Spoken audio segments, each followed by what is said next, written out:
আমাদের দেশে এই বাংলাদেশে দেখা যায় প্রতি নির্বাচনের পরই সহিংস রূপ ধারণ করে, বিশেষ করে সরকারি দল বিরোধী দলের উপর দমন পীড়ন, হত্যাযজ্ঞ, আগুন, ব্যবসা বাণিজ্য ধ্বংস, এমন কোনো কাজ নাই, হীন কাজ দর্শন হতে তারা করে না।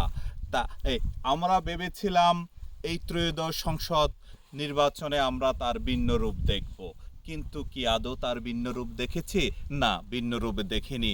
আমরা সেই পুরাতন রাজনীতি আমরা দেখছি রাতের অন্ধকারে বিরোধী মতবাদের উপর হচ্ছে দমন পীড়ন, কীভাবে অগ্নিসংযোগ করা হচ্ছে, হত্যা করা হচ্ছে, তাদের ব্যবসা বাণিজ্য ধ্বংস করা হচ্ছে।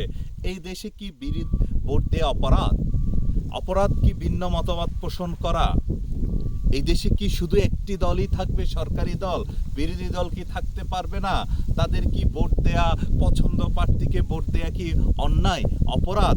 বেশি শক্তি ব্যবহার করেই কি সব সময় তাদেরকে দমিয়ে রাখার চিন্তা করা হবে, সব সময় তাদেরকে দমিয়ে রাখবে? এই প্রশাসন কি নির্বাচনের পরে এক পক্ষে ঝুঁকে পড়ে?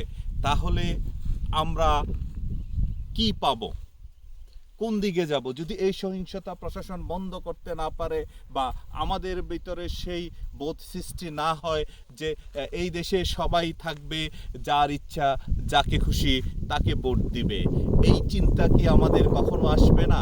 আমরা কি এমন বাংলাদেশকে আদৌ দেখব না? আমরা কি ভয়ের জন্যই ভোট দিব, নাকি আমার মতের সাথে যার মত মিলে তাকে ভোট দিব?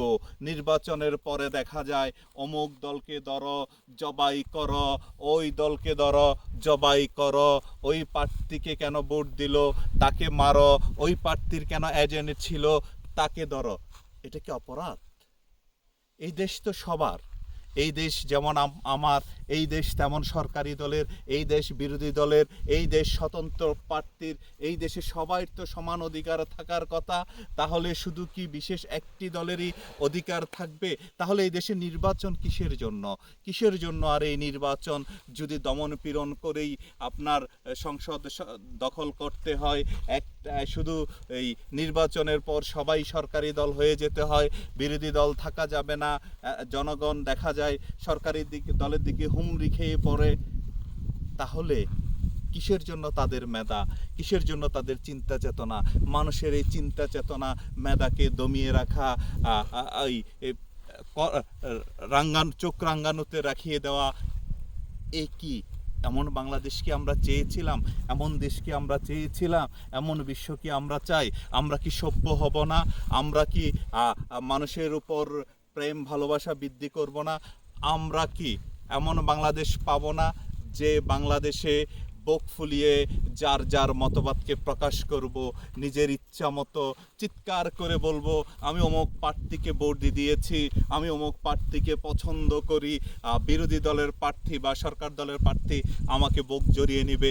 ঠিক আছে, আপনি আপনার মতবাদ প্রকাশ করুন, আপনার ইচ্ছা প্রকাশ করুন, আপনার যাকে লাগে ইচ্ছে তাকে ভোট দিন, যে জয়লাভ করবে আমরা সবাই মিলে দেশ গড়ব, দেশকে সুন্দরভাবে শাসন পরিচালিত হব, এমন স্বপ্নের দেশই চাই না এর এই সহিংসতা বন্ধ হোক। এই সহিংসতা আমাদের ভিতরে জাগ্রত হোক, প্রেম ভালোবাসা, এবং জাগ্রত হোক সবাই একই দেশের হই, একই ভাই হই, মিলেমিশে কথা বলি, মিলেমিশে চলি, মিলেমিশে সরকার গঠন করি, মিলেমিশে আমরা এই দেশটাকে পরিচালনা করি।